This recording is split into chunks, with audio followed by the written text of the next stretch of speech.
بسم الله الرحمن الرحيم الحمد لله رب العالمين والصلاة والسلام على أشرف الأنبياء والمرسلين. First of all, it's our pleasure to see all of you, and it's also our pleasure to receive our guest, inshallah, great guest, to say the knowledgeable people.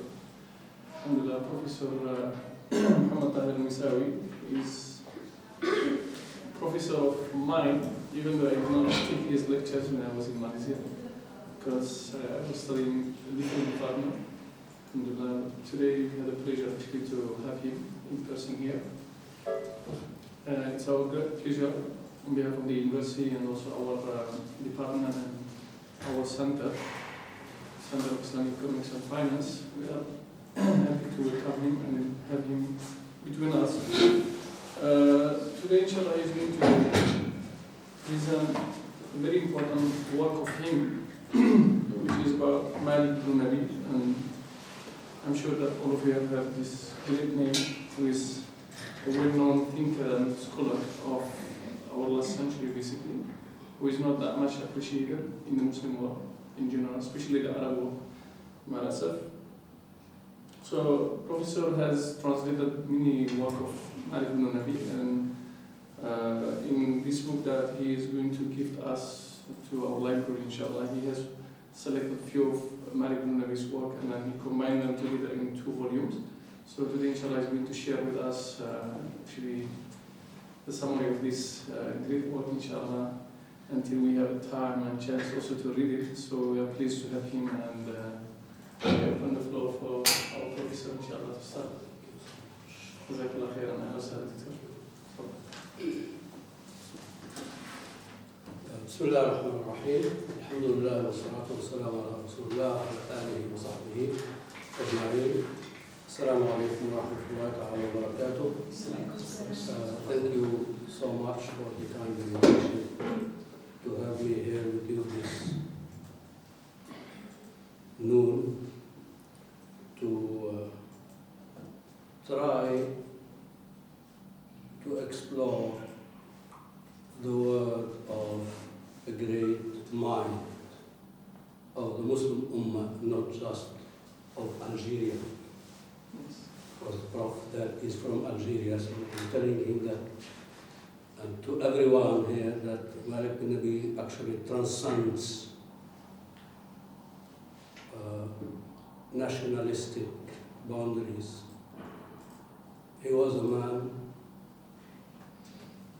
imbibed with the vision of Islam as a universal vision, trying to embrace problems of humanity. So he is not just an Arab thinker or only a Muslim thinker, but I can claim that he was and he is a universal thinker, not less than those big names we heard of that they have contributed this or that to the good of humanity. But as my dear brother has just said,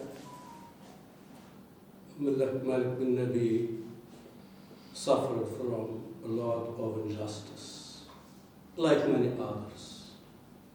Anyway, we are not going to cry because Malike Bennabi did not have the required accreditation in our intellectual and academic circles.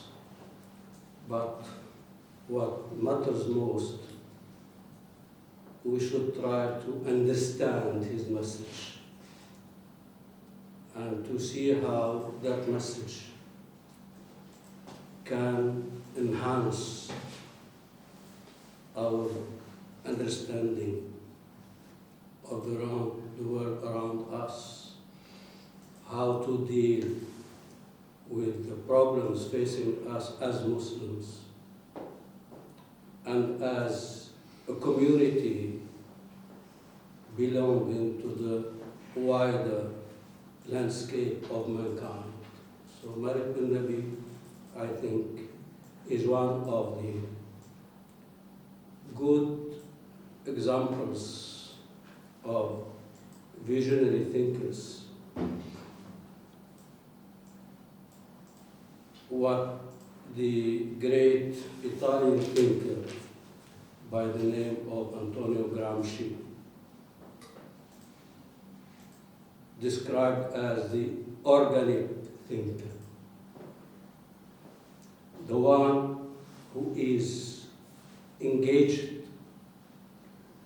with his community, with the problems of his ummah, and also with the problems of humanity, because Muslims are not living in isolation from the rest of mankind. And whatever affects the world around them will certainly affect them.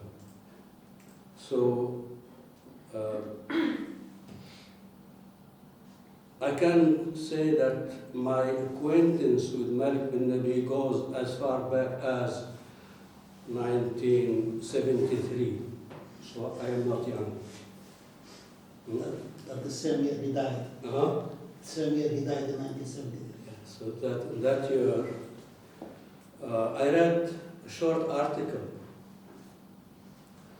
written by the father of Dr. Tasneem Khariji, Sheikh Rashid Ghanouchi, about Malik Bennabi. I think it was on the occasion of his passing away, of his death, because Malik Bennabi passed away on the 31st of October 1973. And I remember the magazine in which that small article was published was Al-Ma'rifa. Majalat Al-Ma'rifa was a weekly magazine. So that was the first time I encountered the name of this guy, but I did not understand. I was just at the... Can I say something here? Can I say something here? I was in that year, I was in the secondary school. 1 year before I got my baccalaureate in 74. So he died on the same week that Taha Hussein, Hamid al-Arabi died. For a whole week, magazines, newspapers writing about Taha Hussein, Taha Hussein, Taha Hussein. And Malik Bennabi, there was 1 inch square about his died, passed away. Yes. He was, you said he suffered injustice. We suffered injustice in this country more than any other place. Yeah, well, that happens not just to ordinary people like us, like Malik Bennabi, but to prophets. So that should not be a surprise. So then later I met more, what to say, specifically with Malik Bennabi when I joined the university in 1979.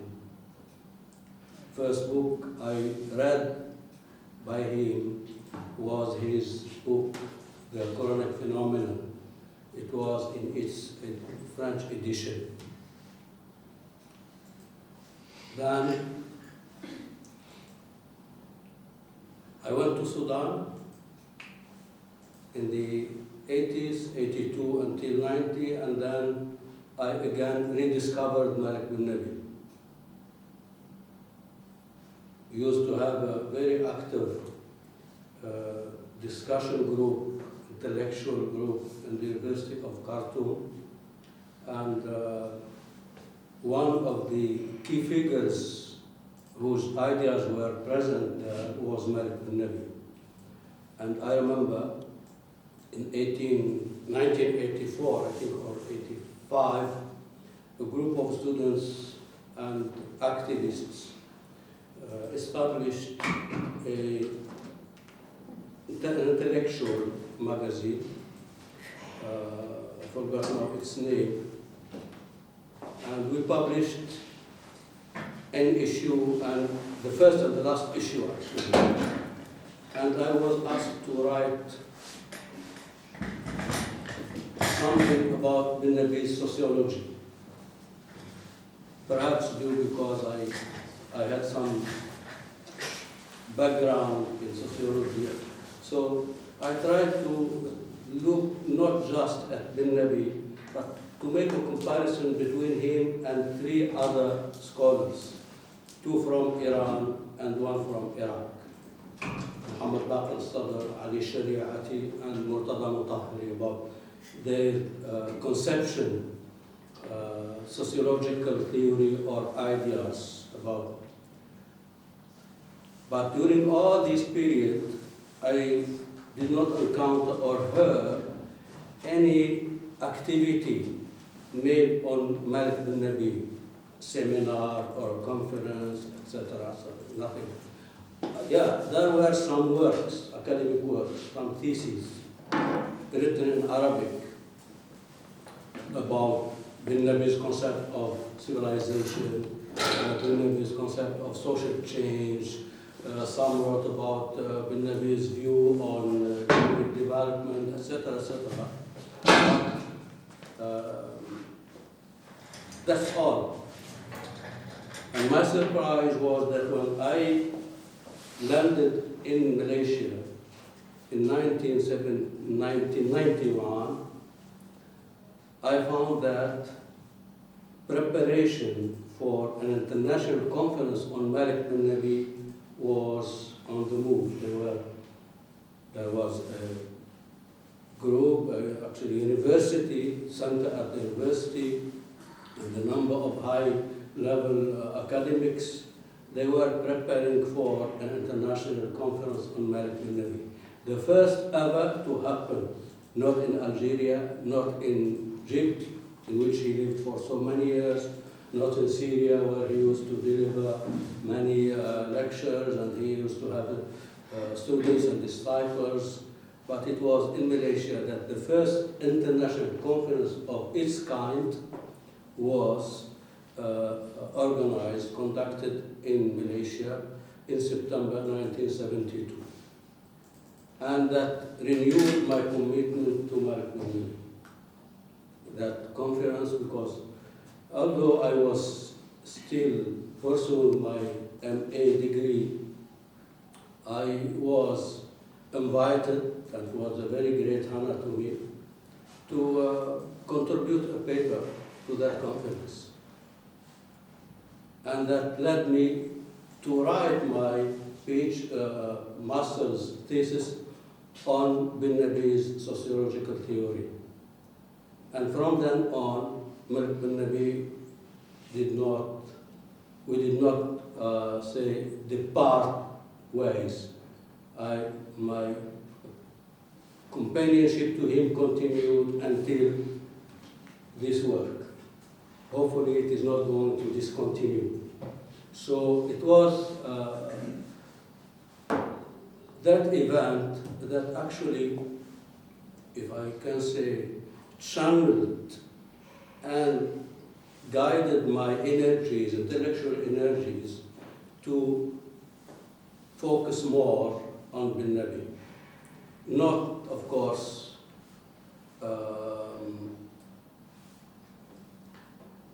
forgetting others or sidelining them, but it was a matter that kind of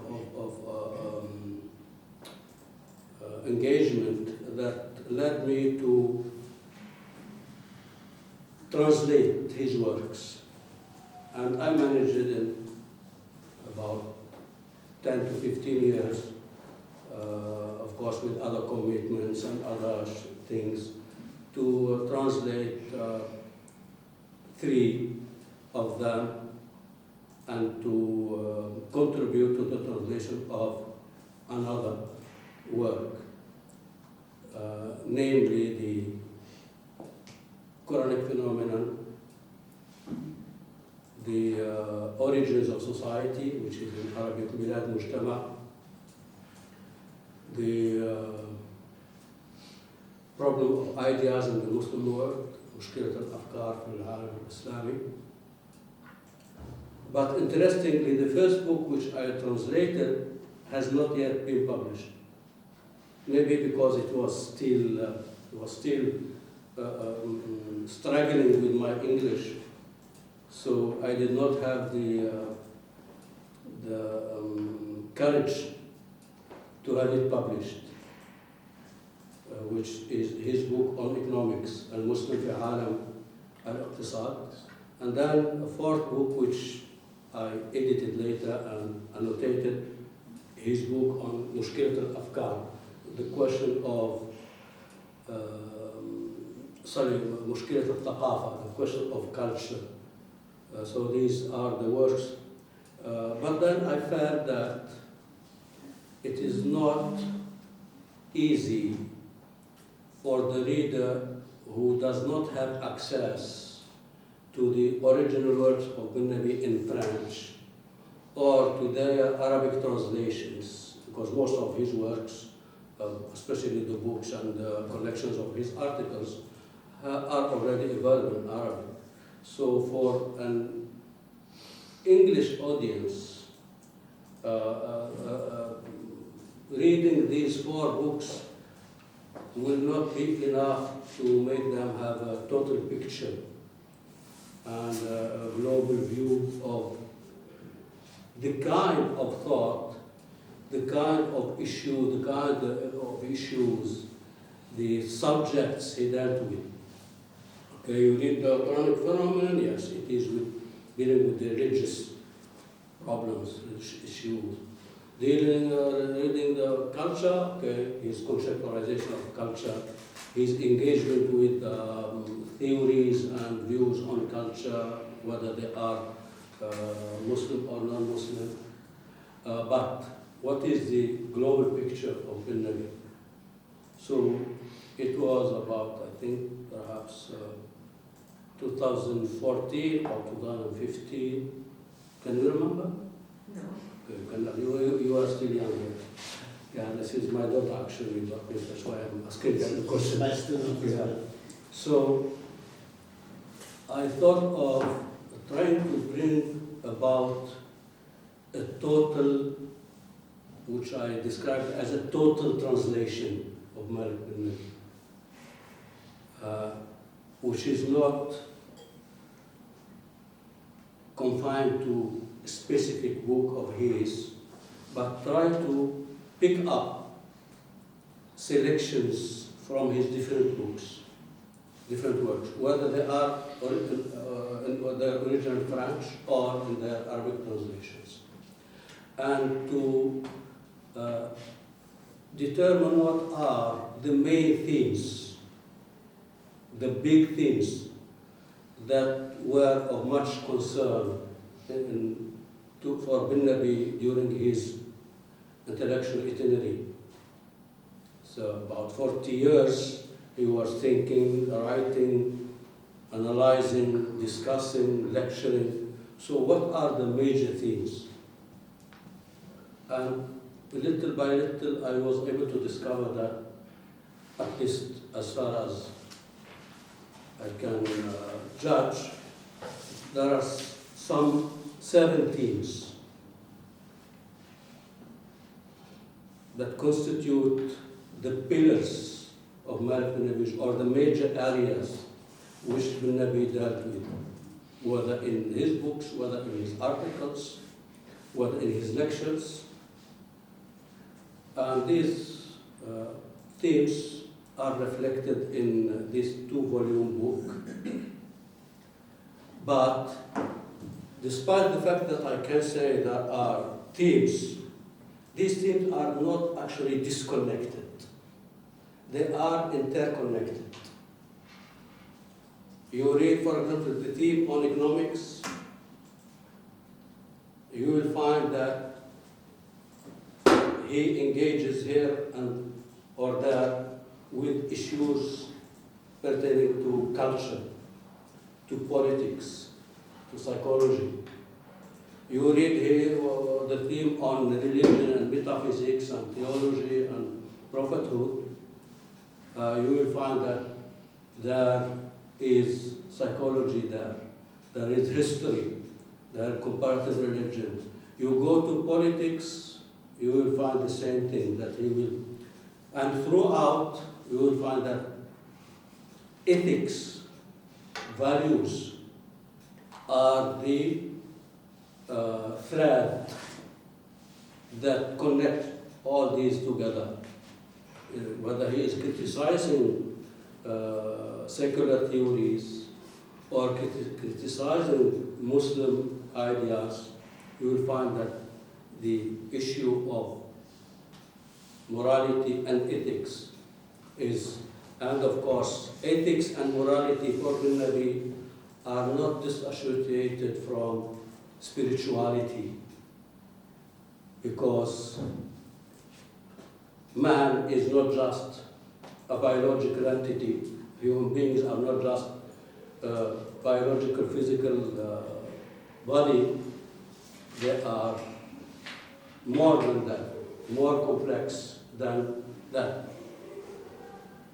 There is spiritual dimension, there is intellectual dimension, there is the moral dimension, the emotions. All these constitute what makes up human beings. Human beings are not just a homo economicus, people who are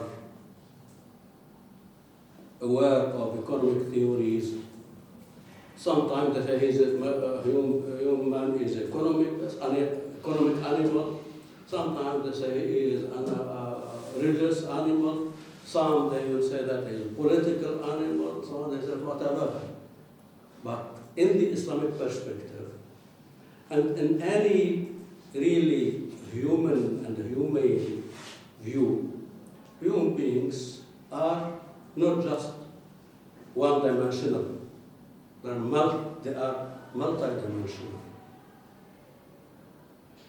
There is not just, human beings cannot be imagined without all these aspects or features, because they are the creation of the Creator, and Allah subhanahu wa ta'ala has designed human beings in that way. And here comes the issue of original nature of human beings, or what the Quran calls the fitra, which is a very crucial concept in Bennabi's talk. So why Bennabi was swimming, if I may say, across all these different kinds of what? Of Things we swim usually in, where do we swim? water, seas. In the oceans. Oceans. So actually he swam in different oceans. Different oceans, meaning the different fields of knowledge. Different fields of knowledge. The reason perhaps for this kind of openness, why he was open to this, and let me, before I forget, because I just remembered it now, I should have said it earlier. Bennabi was born in 1905, and passed away in 1973. So he lived during the crucial stage of colonialism, French colonialism in Algeria and elsewhere, European colonialism. And unlike many others who were trained academically to be in social sciences or in one discipline, whether economics or sociology or psychology or this and that, or in Islamic disciplines, whether in tafsir or in hadith or fiqh or whatever, or the humanities. Bennabi was saved from that. Why I say saved? Because usually these disciplines, unfortunately, most of the time, they compartmentalize the mind. So you are in a box. You are in a box, you are in economics, you don't see beyond economics. You are in political science, you don't see beyond political science. You are in sociology, you may be addressing social problems and whatever has to do with the collective life of people, but you don't see what is behind the social phenomena, etc., etc. Bennabi simply studied and graduated in electrical engineering. He got a diploma in electricity. So he could easily have gone to a company or an office to work as someone who will fix the light problems, the lamps, and the electricity power for us. This was not his choice.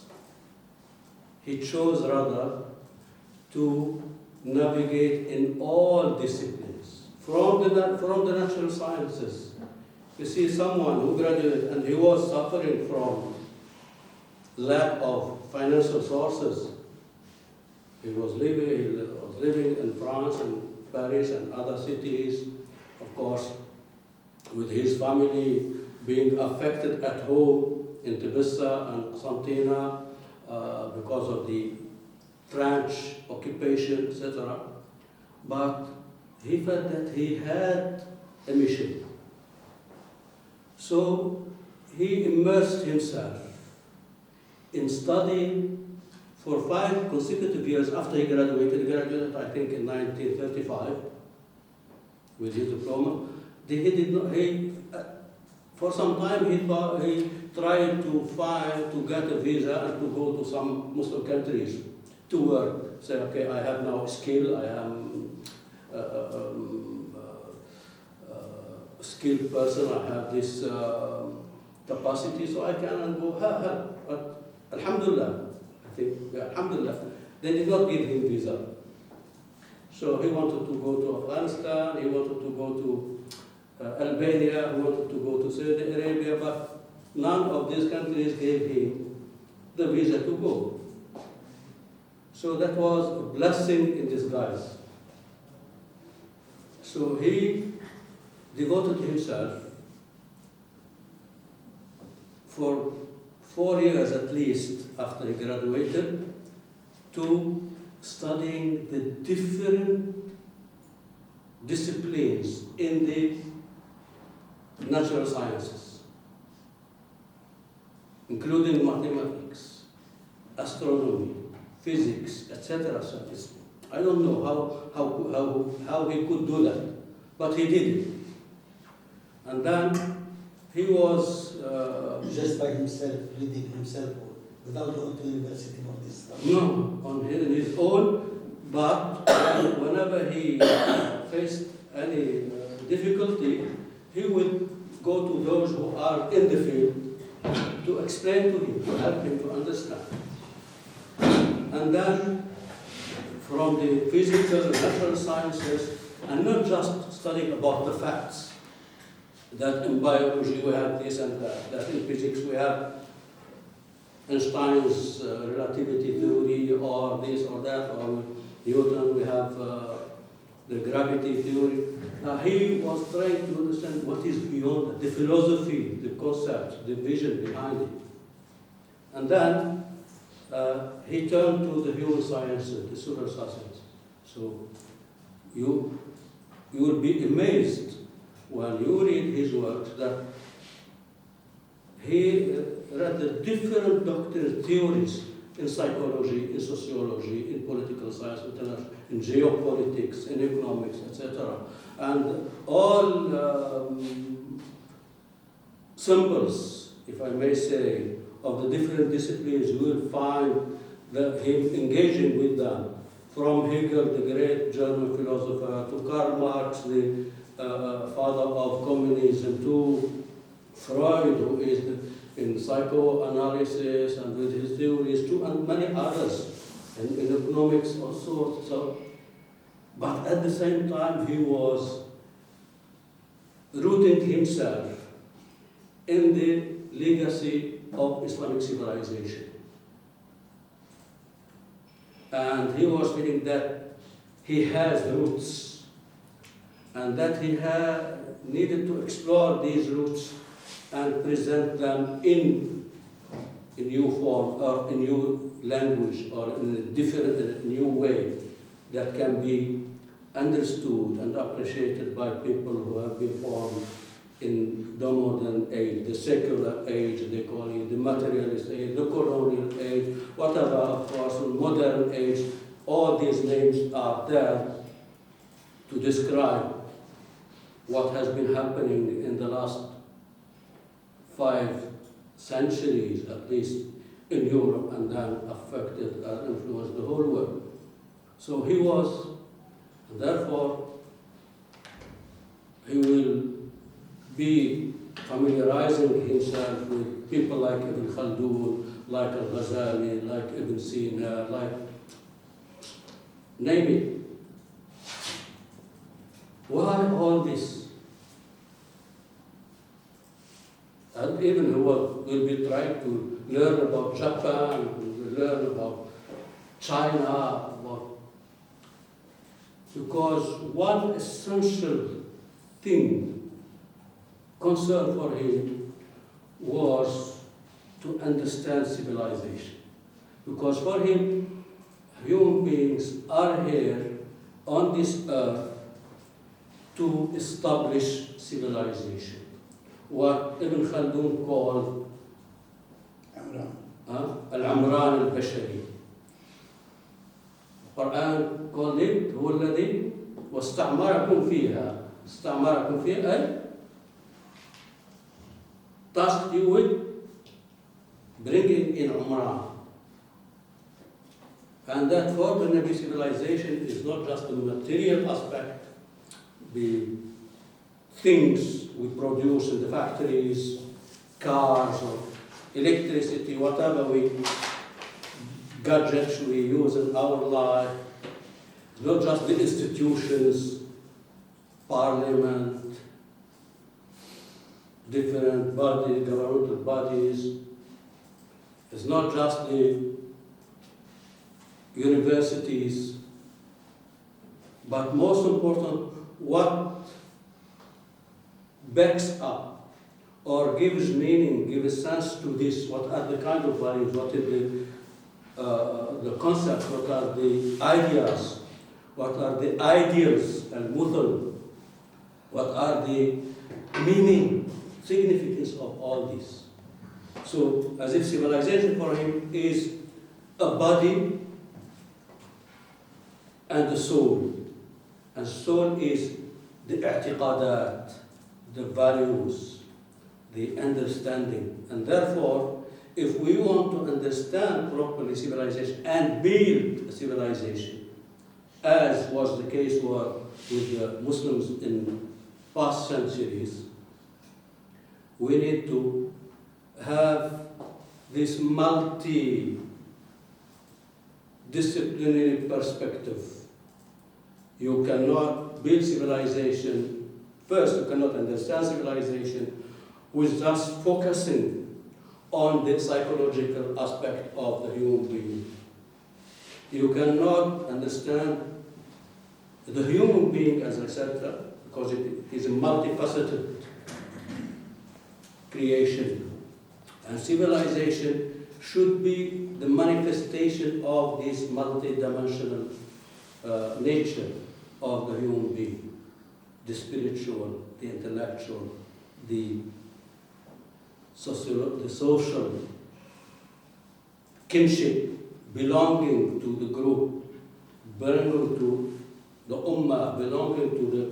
So for Nabi, was his concern is how to really understand civilization. Understand civilization, just like human beings themselves, is a complex phenomenon. It has many dimensions. It has many aspects. It has economics, it has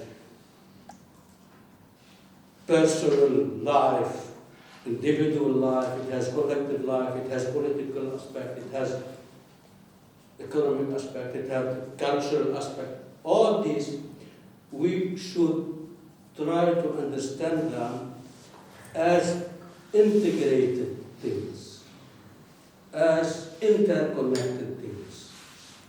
And that's why for him, he was trying to understand the modern civilization, what are the defects of modern civilization. Modern civilization has gone far away in many aspects, many great achievements, but in many other aspects it has, as Bennabi himself used the word, has dehumanized human beings. And now we find many scholars and philosophers in the West, Europe and America, who are talking about dehumanization of mankind, meaning that some people call it machinization. Just look at human beings as just a machine, like other machines. So Bennabi was trying to see what are the points of strength that made modern European civilization, European, Euro-American civilization, so special, so influential, but also to see the negative aspects.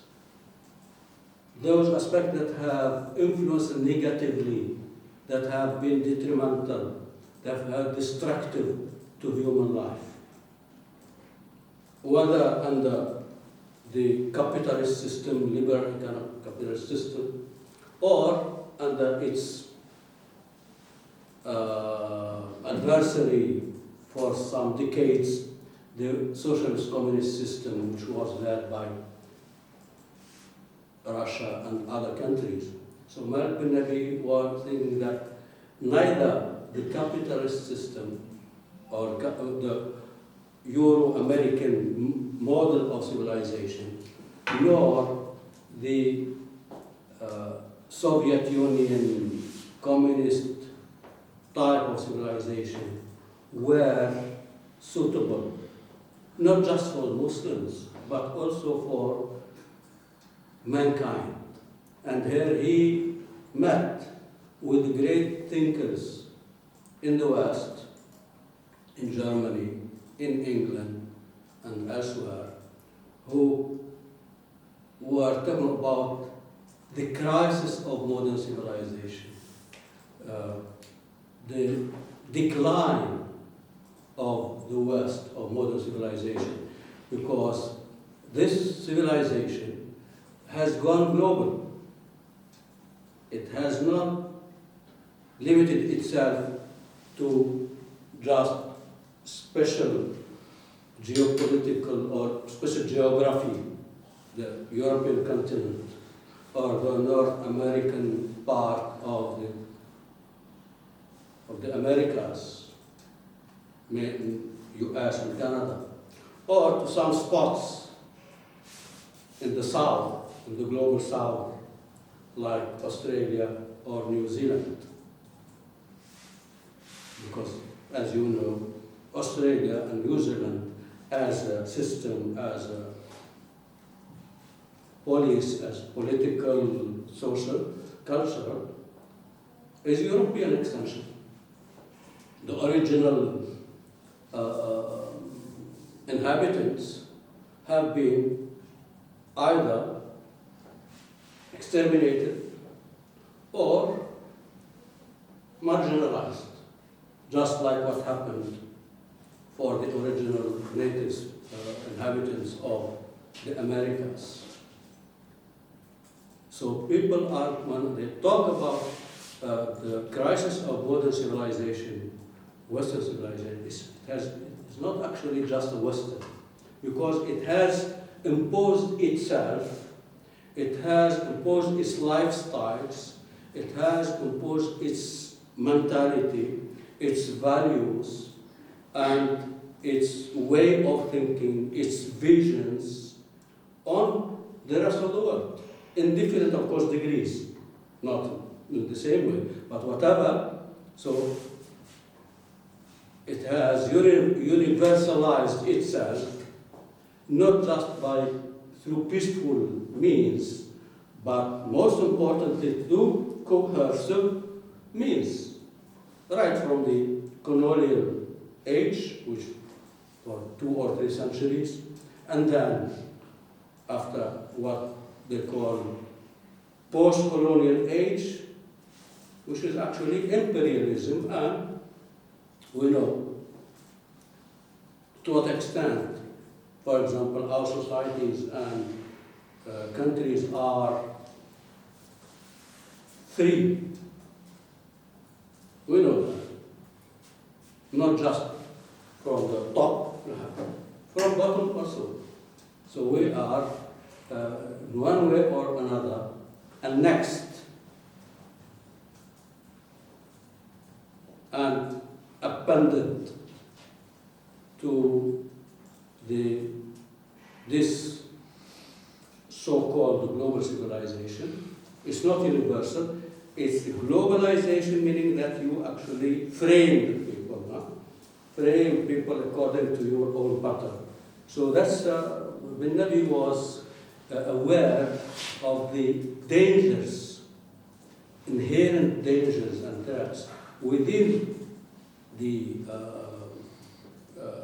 modern civilization due to what he calls the culture of imperial culture, the culture of domination, the culture of subjugation, the culture of marginalization, of oppression.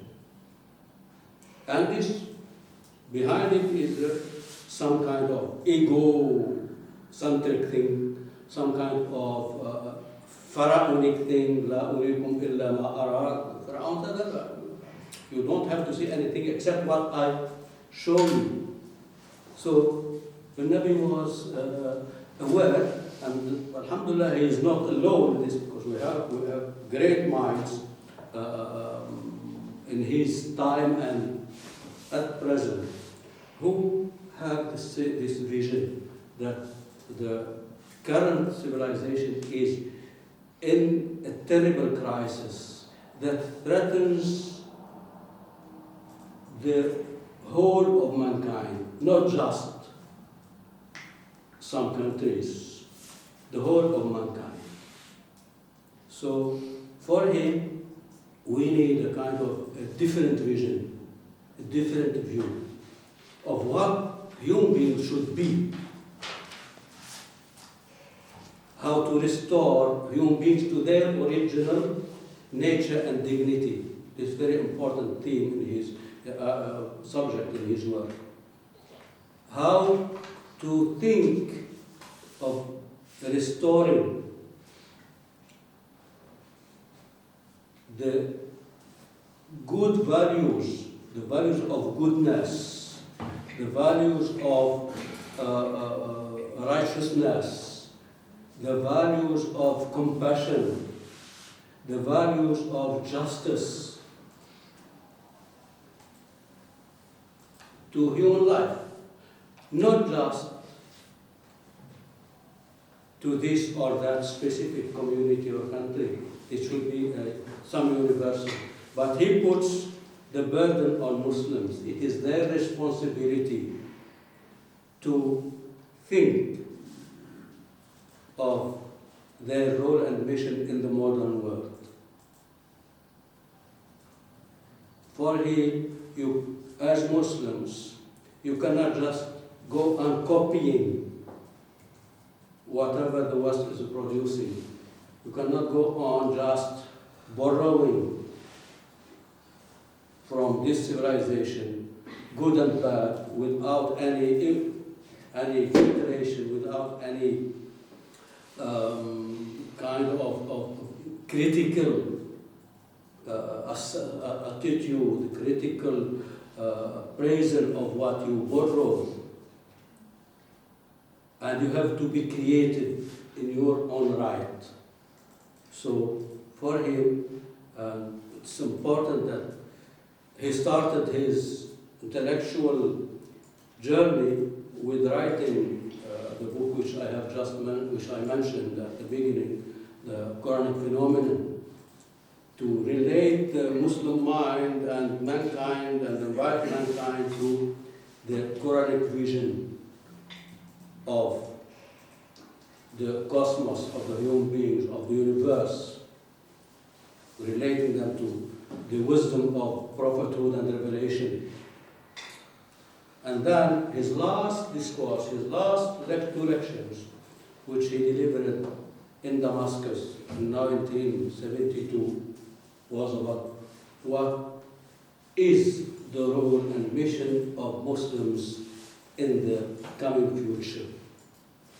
So he gave them the frame of reference there in that book, and then in between this, he explained the different aspects, how we should be thinking about economics, how we should be thinking about revolution, because that revolution is necessary in a human life, to transform not only the social structures, not only institutions, not only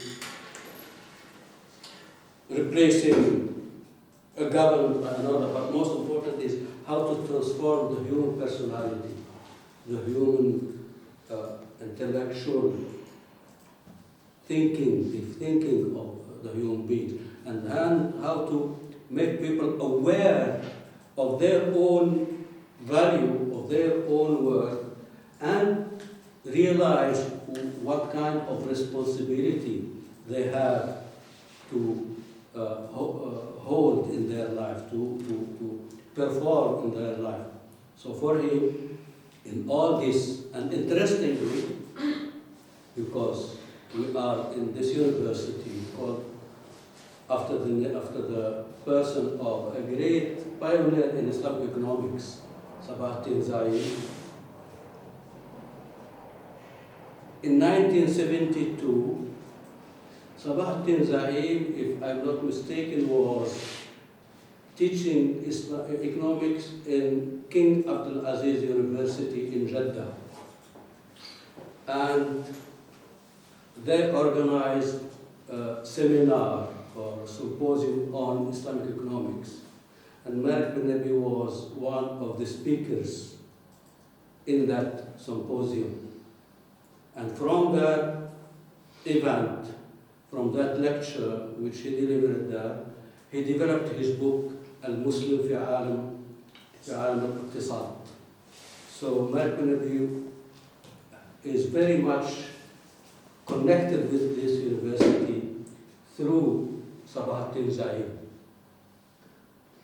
So perhaps some of the researchers and students of this university can take the task of trying to compare the economic views of Sabahattin Zaid and Malike Bennabi, because they met intellectually, because both of them were concerned about Islamic economics.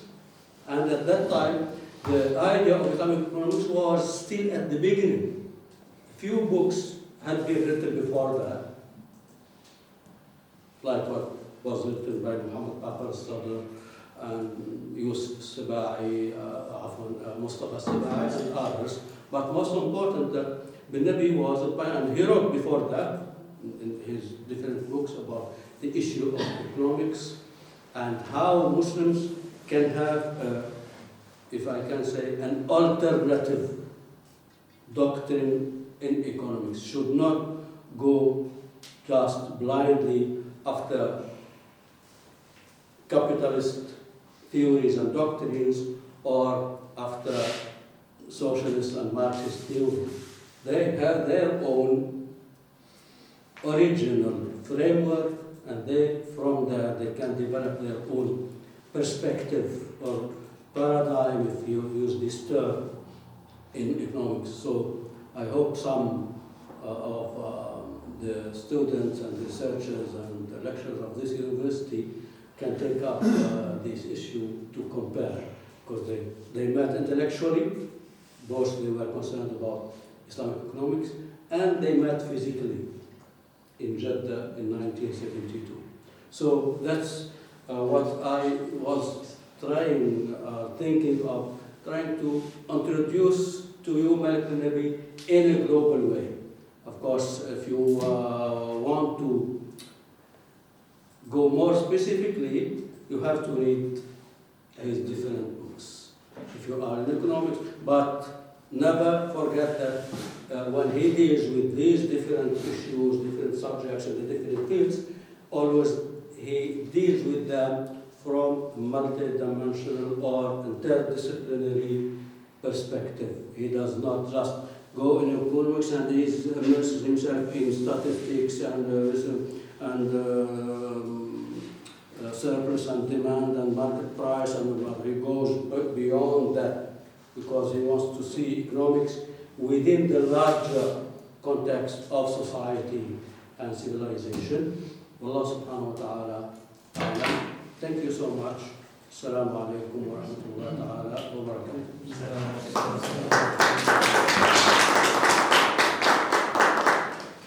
الله خير دكتور بارك الله فيك. مبارك في علمكم.